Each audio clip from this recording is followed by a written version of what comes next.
To the left is Bar with No Name, which is a particularly nasty setup, especially with Ebony Maw and Castle Zemo, which I use to give my opponent an armor. This will clog them up a little bit and potentially protect my cards later on in the game, but one thing I was thinking is I could give them a big card with Castle Zemo and then move that to the left into Bar with No Name with the overdrive effect, but I decided not to go for that. I'm going to instead try to not trigger the overdrive effect, so it changes on the final turn, potentially into one location remains. That is a really good overdrive effect for this deck because we are really good at putting a bunch of power in one location with Strange Supreme. And also with Strange Supreme, I'm able to make a cheeky Castle Zemo play here, giving my opponent no room to give me their dagger. So they tried to clog me and instead just wind up clogging themselves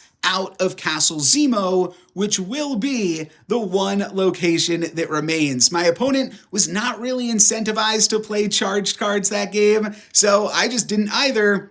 And we wound up getting lucky. On the final turn, we will overload the reactor with a Spectrum, so that way Castle Zemo will be the one location that remains. And this deck, like I said, is really good at making one big location with a bunch of power. So this is a play that I go for a lot. This game, I kind of hedged my bets a little bit with the Taskmaster because I played that off of Supergiant, but still, we were able to grab a sweet Mirror Island victory. And this final clip is also kind of a one location win, but in a totally different way because of the Nexus. Now, this could still turn into one location remains on the final turn, but if this just winds up being the Nexus game, it's a little bit awkward because I played my Strange Supreme into negative zone, not knowing that the third location was going to be the Nexus. However, we do get to make a totally different kind of one location matters play that I have showcased on this channel before. The overdrive effect winds up being 2x Volt reward, so we are not going to get one location remains, but we can make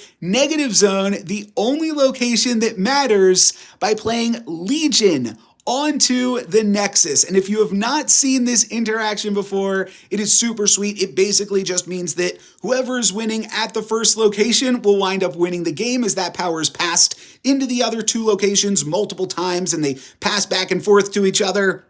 There it is in action. I've broken this down in previous YouTube shorts, but there it is. And also here is 2x volts, so not a bad reward. I'm NoLucksGiven. Subscribe for more Sweet Marvel Snap.